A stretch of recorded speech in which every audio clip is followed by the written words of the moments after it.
Welcome to Telugu one news. నేను మహాలక్ష్మి. ఈరోజు మనతో పాటు పొలిటికల్ ఎనలిస్ట్ సుధీర్ గారు ఉన్నారు. వారితో మాట్లాడదాం. నమస్తే సార్. రేవంత్ రెడ్డి గారు సీఎం అయ్యాక ఈ 45 రోజుల పాలన పూర్తయింది. మరి ఈ పాలనలో ఏమేం చేశారు, ఆయన ఇచ్చిన హామీలు ఏ మేరకు నెరవేర్చారు, ఎన్ని హామీలు నెరవేర్చారు మాట్లాడుకుందాం సార్. ఓకే.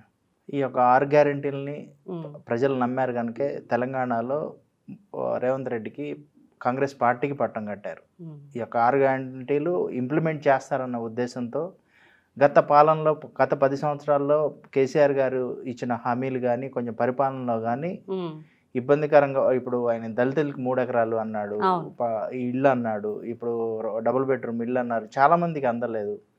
ఇలా వ్యవస్థ ఇప్పుడు ఉద్యోగాలు లేవు, ఉద్యోగ కల్పనలో ఉన్నాడు, ఇప్పుడు ఎగ్జామ్స్ సరిగ్గా నిర్వహించలేదు, ప్రశ్నపత్రాలు ఇలాంటి చిన్న చిన్న విషయాలు కానీ చాలా పెద్ద విషయాల వరకు పాలనలో మాత్రం అస్తవ్యస్తంగా ఉంది. కనుక కేసీఆర్ గారిని విశ్వసించలేదు తెలంగాణ ప్రజలు.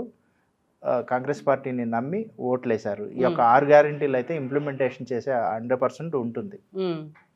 6 గ్యారంటీలు అంటే ఇప్పుడు బీఆర్ఎస్ పాలనలో ఏమాత్రం అభివృద్ధి చెందలేదంటారా? అంటే హైదరాబాద్ పరంగా చూసుకుంటే ఎంతో కొంత డెవలప్మెంట్ అనేది కనిపిస్తుంది కదా, దీనికి ఏమంటారు? చూడండి, హైదరాబాద్ అనేది ఎప్పుడో 98లో చంద్రబాబు నాయుడు గారు వేసిన బీజం అండి. ఇన్ఫ్రాస్ట్రక్చర్ అంతా డెవలప్ చేసి ఐటీ హబ్ కానివ్వండి అప్పుడు చేసుకుంటూ వెళ్ళారు. ఇంప్లిమెంటేషన్ చేశాక అది ఎవరు వచ్చినా అది అభివృద్ధి అనేది ఆగదు. టీఆర్ఎస్ ఒకళ్ళు పునాది వేశారు. ఇప్పుడు ఆ రోజు చంద్రబాబు నాయుడు గారు వేశాక 2004లో రాజశేఖర్ రెడ్డి గారు వచ్చారు, కంటిన్యూ చేసుకుంటూ వచ్చారు. మళ్ళీ తర్వాత రోషే గారు వచ్చారు, దాన్ని కంటిన్యూ చేశారు. కిరణ్ కుమార్ రెడ్డి గారు వచ్చారు, కంటిన్యూ చేసుకుంటూ వచ్చారు. కేసీఆర్ గారు వచ్చారు. దాన్ని ఇప్పుడు ఇన్కమ్ వస్తున్నప్పుడు ఎవరైనా ఆపుతారండి? దాని నుండి ఆదాయం వస్తుంది కదా, ఆదాయం వనరు కదా. ఇప్పుడు అదే కదా ఇప్పుడు తెలంగాణలో ఇప్పుడు అది చూసుకునే కదా వీళ్ళందరూ కూడా. కొత్తగా తెచ్చినవి ఏమున్నాయి చెప్పండి వీళ్ళు? ఇప్పుడు రేవంత్ రెడ్డి గారు వచ్చారు. ఇప్పుడు యాక్చువల్లీ ఈ 45 రోజుల పాలనలో కూడా దావోస్ వెళ్ళారు. ఈ దావోస్ వెళ్ళి ఈరోజు మార్నింగ్ వచ్చినట్టున్నారు. 38,000 నుండి 45,000 కోట్ల పెట్టుబడులు తీసుకొచ్చారు. ఈ పెట్టుబడులు రావడానికి కూడా కారణం ఏంటంటే మన హైదరాబాద్ ఇన్ఫ్రాస్ట్రక్చర్ ఉంది, ఎయిర్పోర్ట్ ఉంది, ఇవన్నీ ఫెసిలిటీస్ ఉన్నాయి కనుకే ఇప్పుడు మనం ఏదో పిలిస్తే వాళ్ళు రారు. వాళ్ళు చూసుకుంటారు వనరులు ఉన్నాయా లేదా. రేపొద్దున ఇక ఒక్కసారి వెళ్ళొచ్చాక ఆటోమేటిక్గా వచ్చేస్తారు. యాజ్ ఏ స్టేట్ రిప్రజెంటేటివ్గా సీఎంగా తన బాధ్యత నిర్వహించడం కోసం, ఇటు ఉద్యోగ కల్పనకైతే ఆదాయ వనరులు సృష్టించడం కోసం అయితే తన వంతుగా వెళ్ళాడు. 45 రోజుల్లో ఏ ముఖ్యమంత్రి అయినా సరే తన వంతుగా వెళ్ళాడు. ఖచ్చితంగా రేవంత్ రెడ్డి యొక్క పాలన బాగుంటుందనే విశ్వసించారు కనుకే. ఇప్పుడు దావోస్ గురించి మనం మాట్లాడుకుంటున్నాం కాబట్టి పక్కాగా సీఎం అనే వ్యక్తికి ఇంగ్లీషు వచ్చి తీరాల్సింది అన్నది ఏమైనా ఉంటుందా? ఎందుకంటే రేవంత్ రెడ్డి గారు మాట్లాడిన ఇంగ్లీష్పై చాలా ట్రోలింగ్స్ జరిగాయి. ఏమండి, ఇప్పుడు ఇంగ్లీష్ ఇప్పుడు భాష అనేది, ఇప్పుడు కేసీఆర్ గారు ఉన్నారు, ఎన్ని మాటలు మాట్లాడతాడు. ఇప్పుడు మిషన్ మాట్లాడినట్టు కళ్ళబల్లి కబుర్లని చెప్తారు. కుటుంబ మొత్తం ఏదైతే అది భాష రాంగ్లోనే సరిపోదండి. ఇప్పుడు పరిపాలన చేయాలన్న తపన ఉండాలి. ఇప్పుడు ఇంటెన్స్ డెవలప్మెంట్ చేసుకుంటాడు, డెవలప్ అవుతాడు, రాకపోతే ఏముంది, తప్పే ఉంది. రేవంత్ రెడ్డి గారు అన్నది కూడా అదే, నేను అభివృద్ధి అంటే పెట్టుబడులను నేను తీసుకురాగలను, భాషతో సంబంధమే ఉంది అన్నారు. ఖచ్చితంగా. ఇప్పుడు చదువుకున్నవాడు, ఇప్పుడు ఎంతో మంది ఇప్పుడు ఏదైనా ఒక వస్తువు ఉంటుందండి, కార్వింగ్ చేయాలి, దాన్ని ఇంటెలిజెన్స్తో చేస్తారు. కానీ చదువు ఉండాలి, లేదు అని అనట్లా. ఖచ్చితంగా చూడండి, ఇప్పుడు ఈ 45 రోజులు అయింది కదా, ఒక 6 నెలలు సంవత్సరాలు చూడండి, రేవంత్ రెడ్డి గారి యొక్క భాషలో మార్పు అనేది ఎలా ఉంటుందో ఖచ్చితంగా మారుతాడు. ఇప్పుడు ఎప్పుడో 2004-05లో రాజకీయాల్లో ప్రవేశించాడు, ఇవాళ 24లో ముఖ్యమంత్రి అయ్యాడు. అంటే ప్రజలు నమ్మకం అయ్యాడా? దొంగదారిలో వచ్చాడా? అంచెలంచెలుగా ఎదుక్కుంటూ వచ్చాడు కదా. ఇప్పుడు అవసరం, ప్రజలకు అవసరం కనుక తాను మార్చుకుంటాడు. తన వెనక తను చెప్పారు చాలా ఇంటర్వ్యూల్లో, నాకు ఉంది ఒక్కగానొక్క బిడ్డ, పెళ్లి చేశా, ఇక నేను ప్రజలకు తప్ప ఇంతకంటే ఏముంది. కేసీఆర్ గారి మీద పోరాడాడు, ఆయన ఇబ్బందులు పెట్టారు, తన ప్రజల కోసమే పోరాడాడు, ప్రజల పక్షానే నిలిచాడు. దావోస్ వెళ్ళినా, లండన్ వెళ్ళినా తన స్వామి భక్తిని చాటుకుంటూనే ఉంటుంటారు సీఎం రేవంత్ రెడ్డి గారు. ఏ విషయంలోనంటే చంద్రబాబు గారి విషయంలో. మొన్న 28వ జయంతి ఎన్టీఆర్ గారిది జరిగిన సందర్భంగా ఆయన మాట్లాడారు అక్కడ. దీనిపై ఏమంటారు? ఇప్పుడు ఉన్నది ఉన్నట్టు చెప్పడంలో తప్పే ఉందండి, యాక్సెప్ట్ చేయాల్సిందే ఖచ్చితంగా. ఇప్పుడు బాబు గారు అభివృద్ధి చేయలేదా? ఇప్పుడు ఇదే తెలుగుదేశం పార్టీ ఎన్టీఆర్ గారు స్థాపించిన తెలుగుదేశం పార్టీలో అండి ఇదే కేసీఆర్ గారు వెళ్ళారు. ఇక్కడ నేర్చుకొని వెళ్ళి ఆయన ముఖ్యమంత్రి అవ్వలేదా? మంత్రి నుండి ముఖ్యమంత్రి అవ్వలేదా? తెలుగుదేశం పాలనలో నేర్చుకున్న పాలనాభివృద్ధి ఆయన టీఆర్ఎస్లో ఇంప్లిమెంట్ చేయలేదా ప్రజలకి? ఆయన చెప్పుకోనే ఇప్పుడు అంతెందుకండి, ఎన్టీఆర్ గారు పేరే పెట్టుకున్నాడు కదా కేటీఆర్కి. అవును, ఇప్పుడు ఆయన పేరు పెట్టుకుంటే లేదు కానీ ఇక సార్ రేవంత్ రెడ్డి గారి పేరు చెప్తే తప్పు వచ్చిందా? చంద్రబాబు గారు ఏం చేశారని? ఇంతకంటే డెవలప్మెంట్ ఎవరు చేస్తారు చెప్పండి? అసలు మనం చెప్పాలి, ప్రజలు చెప్పాలి, హైదరాబాదు ప్రజలు ఉన్న ప్రజలు చెప్పాలి. చంద్రబాబు నాయుడు గారు ఇప్పుడు చంద్రబాబు నాయుడు గారు రేవంత్ రెడ్డి గారు చెప్పడం కాదు, యావత్ ఎంటైర్ హైదరాబాద్ కానీ తెలంగాణ ప్రజలు చెప్పాలి మనకి డెవలప్ అయింది. ఇలా మనం ప్రపంచం నలుమూలన తెలంగాణ ప్రజలు సగర్వంగా తలెత్తుకొని తిరుగుతున్నారంటే బికాజ్ ఆఫ్ ఓన్లీ హైదరాబాద్. మనం చెప్పుకోవాలి ఈ డెవలప్మెంట్ చేసింది ఎవరని ప్రజలు చెప్పాలి. ఇక్కడ తెలంగాణలో కాంగ్రెస్ గెలుపు వెనుక తెలుగుదేశం హస్తం ఉందన్న వ్యాఖ్యలు వినిపిస్తున్నాయి. దీనికి మీరేమంటారు? ఇక్కడ కంటెస్ట్ చేయలేదండి. అప్పుడు బాబు గారు యొక్క అరెస్ట్ వల్ల ఏమవుతుందంటే ఇక్కడ అధ్యక్షుడు ఇష్యూ వచ్చి ఆ ఉన్న పరిస్థితుల్లో ఫోకస్ చేయలేక తెలుగుదేశం పార్టీ ఎలక్షన్లో నిల్చోలేకపోయింది. సో నిల్చోలేకపోయినప్పుడు ఎవరి అభిప్రాయానికి వాళ్ళు ఓటేసుకోమని చెప్పారు అధిష్టానం. అప్పుడు జనరల్గా ఏంటంటే ఒక రకంగా ఏంటంటే రేవంత్ రెడ్డి గారు తెలుగుదేశం పార్టీలో ఉండి బయటకు వచ్చాక ఇటు సీతక్క కానీ రేవంత్ రెడ్డి గారు కానీ చంద్రబాబు నాయుడు గారిని కానీ తెలుగుదేశం పార్టీని కానీ తిట్టలేదు. ఆ కృతజ్ఞత అయితే ఎంటైర్ తెలంగాణలో తెలుగుదేశం ప్రజలందరికీ ఉంది. ఇప్పుడు అది ఒక్కటి చాలు కదా నమ్మటానికి. పబ్లిక్ గా చెప్పారు కూడా నేను తిట్టలేను అని చెప్పి. అది సంస్కారం అంటే. ఇప్పుడు రాజకీయాలు చేయొచ్చు, ఇప్పుడు వ్యవస్థాపరమైన విభేదాలు ఇచ్చవచ్చు కానీ వ్యక్తిగతమైన విమర్శలు చేయకూడదు. ఇప్పుడు బయటకు వెళ్ళిన వాళ్ళు ఇష్టానుసారంగా టీఆర్ఎస్ అభ్యర్థులు ఎంతో మంది ఉన్నారు. బాబు గారి ద్వారా కానీ తెలుగుదేశం పార్టీ ద్వారా కానీ ఉపయోగం పొంది అవతలికి వెళ్ళి ఇష్టానుసారం మాట్లాడారు, ఏ రోజు పట్టించుకోలేదు. కానీ వీళ్ళు వెళ్ళలేదు కనుకే వీళ్ళు తెలుగుదేశం పార్టీ శ్రేణులు ఎవరైనా సరే 80-90% ఆల్మోస్ట్ వాళ్ళు రేవంత్ రెడ్డి వెనక ఉన్నారు. కాంగ్రెస్ పార్టీతో రేవంత్ రెడ్డి గారు ఉన్నారు కనుక ఎంటైర్ రేవంత్ రెడ్డి గారు వెనక ఉన్నారు తెలుగుదేశం ప్రజలు. మరి ఈసారి పార్లమెంట్ ఎలక్షన్స్ రాబోతున్నాయి తెలంగాణలో. ఈసారి అయినా టీడీపీ పోటీ చేస్తుంది అంటారు? ఇంకా తెలియదండి, ఇంకా అధిష్టానం ఏ నిర్ణయం తీసుకుంటుంది అంటే. ఆంధ్రాలో ఎలక్షన్లు ఉన్నాయి కనుక మేబీ నిలబడకపోవచ్చు అని అనుకుంటున్నాము. ఇక నిల్చుంటే మాత్రం ఒకళ్ళ అధిష్టానం ఆదేశిస్తే తెలుగుదేశం పార్టీ ఇప్పుడు నిల్చునే అవకాశం ఉంటుంది. ఇంకేం నిర్ణయం తీసుకోలేదు. అంటే ఆంధ్ర గురించి వచ్చింది కాబట్టి ఏపీ ఎలక్షన్ పై మీ అభిప్రాయం ఒక్క వార్డులో చెప్పండి సార్. ఒక్క వార్డులో అంటే పాలన అస్తవ్యస్తంగా ఉంది మేడం.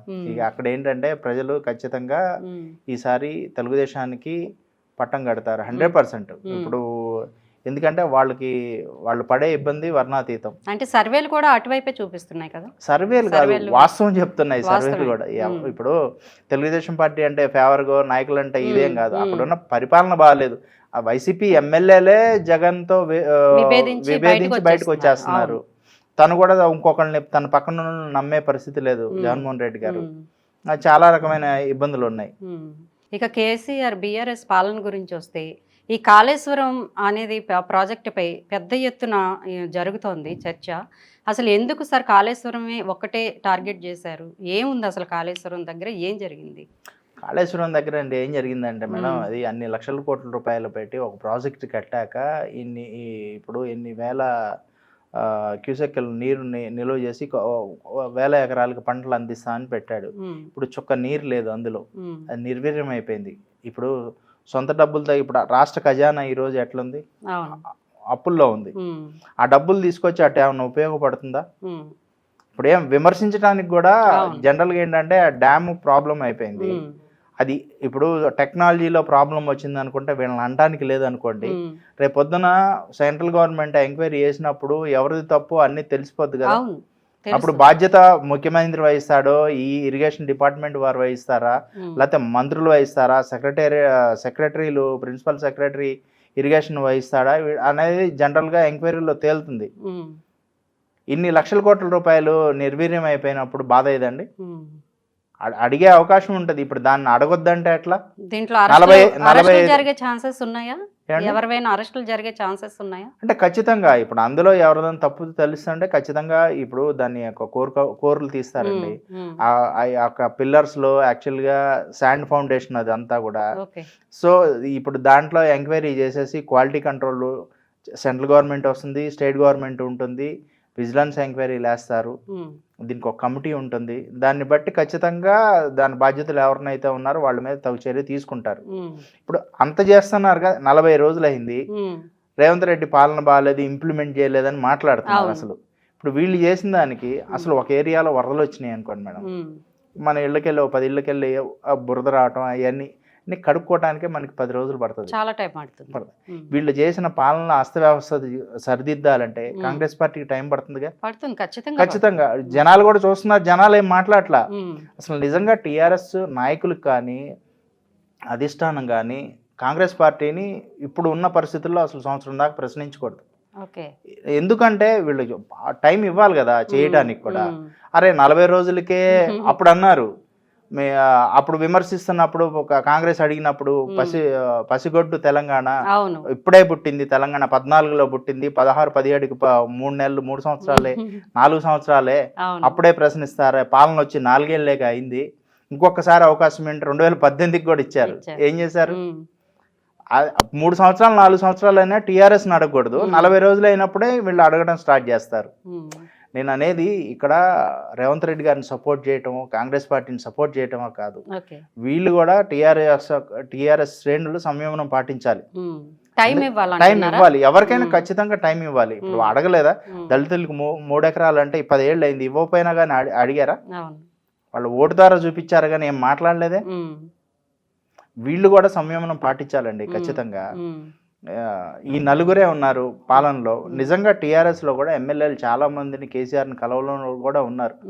చాలా మంది నాయకుల్లో కూడా వాళ్ళ విభేదాలు ఉన్నాయి, ఖచ్చితంగా బాధపడ్డారు. తప్పు మా సైడ్ నుండి కూడా ఉందని చెప్పి బాధపడుతున్నారు టీఆర్ఎస్.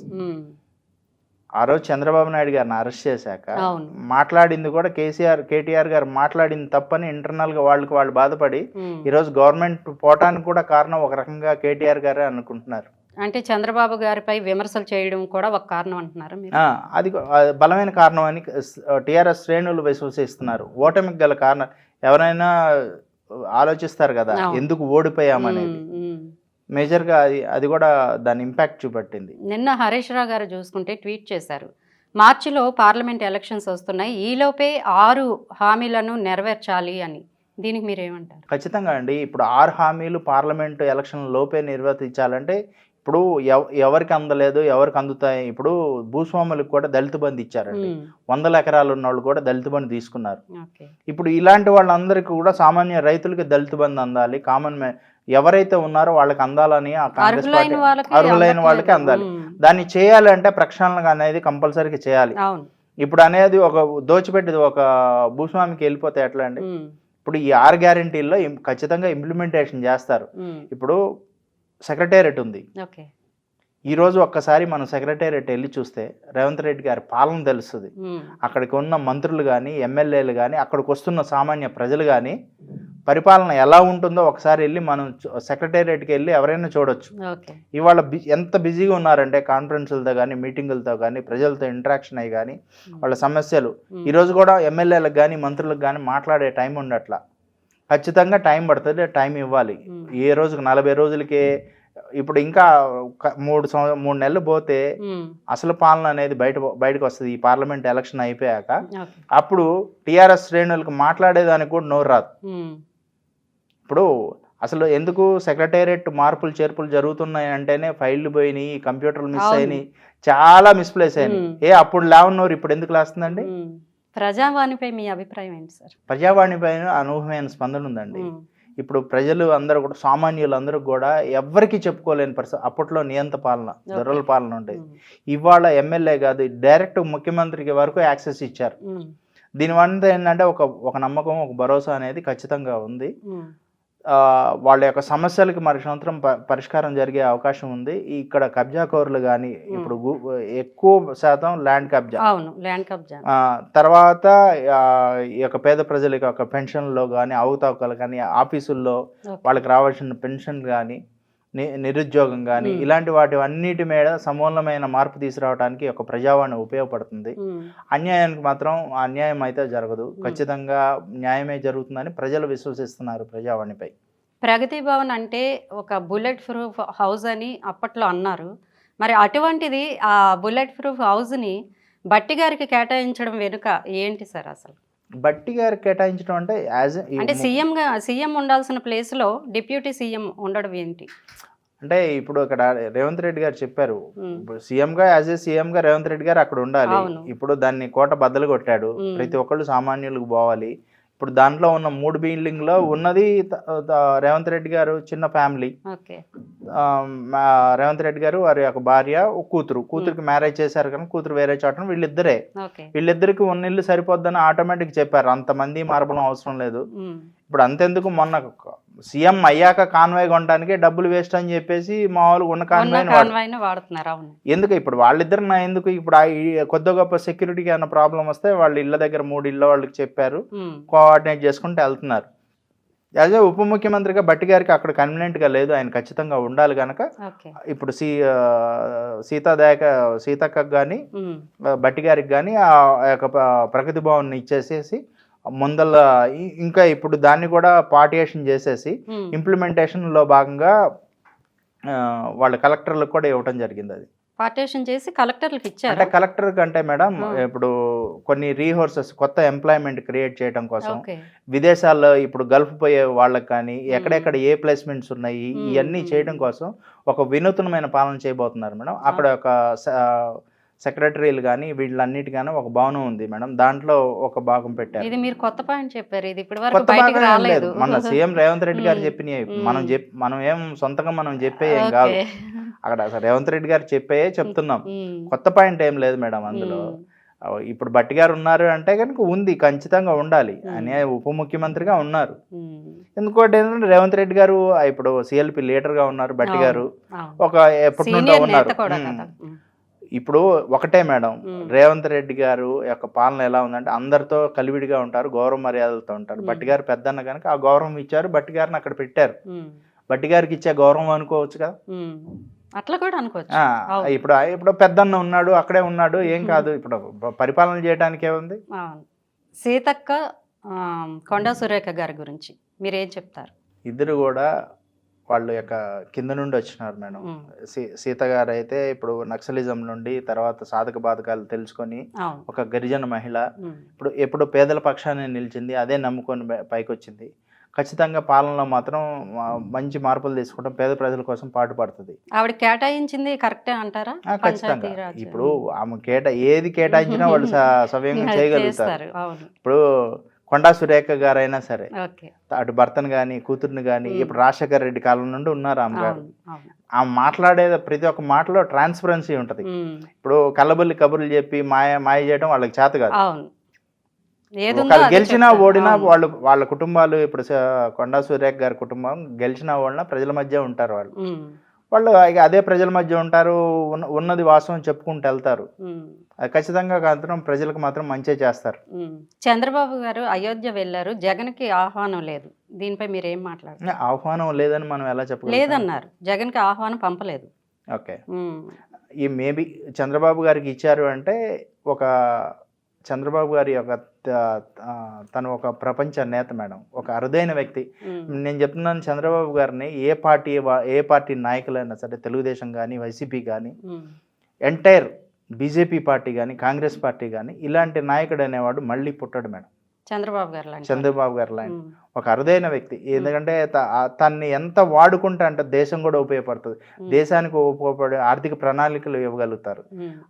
ఆయన విలువ తెలుసు కనుక ఈరోజు అయోధ్యకు పిలిచారు. అటు ఆర్ఎస్ఎస్ వాళ్ళు కానీ, ఇటు బీజేపీలో కానీ చాలా మంది బీజేపీలో ముఖ్య నేతలు చంద్రబాబు గారికి ఫ్యాన్స్ ఉన్నారు, కాంగ్రెస్లో ఉన్నారు, వైసీపీలో ఇంటర్నల్ గా అభిమానించే వాళ్ళు కూడా ఉన్నారు. చంద్రబాబు ప్రతిపక్షాలు వేరే విధంగా అంటున్నారు, అడగచ్చు అంటారా? అడగండి. ఏంటంటే ఇది రాజకీయ కోణంలో జరుగుతున్న అయోధ్య రామ ప్రతిష్టాపన, దీనికోసం అంటే బీజేపీకి సఖ్యతతో మెలిగేందుకే చంద్రబాబు గారు అయోధ్యకి వెళ్ళారు అన్న వ్యాఖ్యలు వినిపిస్తున్నాయి. దీనికి ఇప్పుడు ఏంటంటే జగన్కి రాలేదు గనక, చంద్రబాబు గారికి వచ్చింది గనక, అవకాశం వచ్చింది దానికి వెళ్ళటం, ఇప్పుడు పిలిచినప్పుడు వెళ్ళటం ధర్మం. ఓకే, ఇప్పుడు అవకాశం ఉంటే ఖచ్చితంగా వెళ్తారు. మొన్న షర్మిలా గారు వచ్చారు, జనరల్గా చెప్తున్నాను, కార్డు ఇవ్వడానికి వస్తే నేను గేట్ అయితే ఈయన అనవచ్చుగా, ఎందుకు ఇన్వైట్ చేశారు, కార్డు తీసుకున్నారు, అట్లా ఏం లేదు మేడం. అసలు దాని గురించి మీరు ఆలోచించాల్సిన అవసరం లేదు. చంద్రబాబు నాయుడు గారు ఖచ్చితంగా ఇన్విటేషన్ వచ్చిందంటే అది ఒక గౌరవం. ఇప్పుడు ప్రెస్టేజ్ ఇష్యూగా తీసుకున్నారు రామ మందిరం, ఇది 500 ఏళ్ళ నాటి చరిత్ర. అది అవును. దానికి వచ్చిందంటే ఖచ్చితంగా వెళ్ళాలి. ఉమ్. ఏమో ఆంధ్ర రాష్ట్ర ప్రజలు బాగుండాలని వెళ్ళొచ్చు కదా. అవును. ఉమ్. సంకల్పం ఉంటుంది కదా, దాని వెనక పరమార్థం ఉంటుంది కదా. ఉంటుంది, తప్పకుండా ఉంటుంది. అట్లాగే ఇప్పుడు మీరు షర్మిల గురించి అన్నారు కాబట్టి అడుగుతున్నాను. ఆమె ఏమంటున్నారంటే నిన్న అధ్యక్షురాలిగా ఏపీ పిసిసి అధ్యక్షురాలిగా ప్రమాణ స్వీకారం చేశారు. వైఎస్ఆర్ ఆశయాలను నిలబెట్టడానికే నేను కాంగ్రెస్లో చేరాను అంటున్నారు. ఈ వ్యాఖ్యలను మీరు సమర్థిస్తున్నారు? ఇప్పుడు అక్కడ 2014లో కాంగ్రెస్ పార్టీ సోనియా గాంధీ తెలంగాణ ఇచ్చాక కాంగ్రెస్ పార్టీ సమూలంగా నాశనం అయిపోయింది. ఓకే. ఆ నాయకులు తప్ప ప్రజలు అందరూ కూడా వైసీపీలోకి వెళ్ళిపోయారు. ఉమ్. ఆ వైసీపీలోకి వెళ్ళినాక కూడా రాజశేఖర రెడ్డి కొడుకు రాజశేఖర రెడ్డి లాంటి పాలన చేస్తాడని నమ్మి వెళ్ళారు వాళ్ళు. అవును. ఆ నమ్మకాన్ని వమ్ము చేసి ఈయన పెట్టే ఇబ్బందులకు కానీ వాళ్ళు ఎటు పోవాలి, అటు కాంగ్రెస్ ఇటు తెలుగుదేశంలోకి రాలేరు. చాలామంది ఆల్మోస్ట్ వాళ్ళు వచ్చారు. ఆ కొద్ది గొప్ప ఎప్పుడో ఏళ్ళ నాటి చరిత్ర ఉన్న కాంగ్రెస్ పార్టీ కదా, వాళ్ళు ఎటు పోవాలో తెలియక ఇప్పుడు ఒక రిప్రజెంటేటివ్ పర్సన్ వచ్చారు. ఓకే. సో ఆమె వచ్చారు కనుక నాట్ ఓన్లీ మన షర్మిలాని చూసే వాళ్ళు మద్దతు పలకరు. కాంగ్రెస్ పార్టీ అనేది ఒక రిప్రజెంటేటివ్ పర్సన్ని పెట్టింది కనుక ఆ కుటుంబాలు రాజశేఖర రెడ్డి కూతురు కనుక మేబీ అవకాశం సపోర్ట్ చేసే అవకాశం ఉంటుంది. అంటే కొడుకు నిలబెట్టలేని ఆశయాలను కూతురు నిలబెడుతుందా అనుకోవచ్చు అంటారా? ఏంటి అవకాశం అండి, కొడుకు నిలబెట్టాడా లేదా అనేది జనాలు చూసారు. అక్కడ కాంగ్రెస్ పార్టీ చూసింది. వచ్చిన 10 రోజులకే రానప్పుడే ఎలక్షన్లప్పుడే పాపం ఇంట్లో ఉన్న బాబాయ్ చనిపోయాడు. ఓకే. One thing. వచ్చాక ప్రజాభవన్ కూల్చివేశారు. కూల్చివేతలు అప్పుడు ఎలాంటి అంటే ఒక్కడి పాపం ఉన్న పోలీసులను కూడా ఒక సపరేట్ సైన్యంగా తయారు చేసి ప్రజల మీదకి వదిలి దారుణమైన మర్డర్లు. ప్రభుత్వ ఉన్నత అధికారులను కూడా వాడేస్తున్నారు.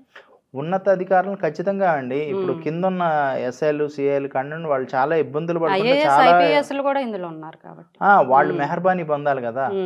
సీఎం గారి యొక్క మెహర్బానీ పొందాలంటే ఏవైనా చేయాలి. వాళ్ళు మెచ్చుకుంటే ప్రమోషన్స్ ఉంటాయి, వాళ్ళకి ఏవైనా కావాలంటే వాళ్ళకి కావాలి. బ్యూరోక్రాట్స్ కూడా వాళ్ళు కూడా చాలా ఇబ్బందికరంగా వ్యవహరించారండి ఆంధ్రాలో. ఓకే. కొన్ని ప్రజలకు తెలియని విషయాలు అట్లాగే రేవంత్ రెడ్డి పాలనపై చాలా చక్కగా మాట్లాడారు sir. Thank you very much.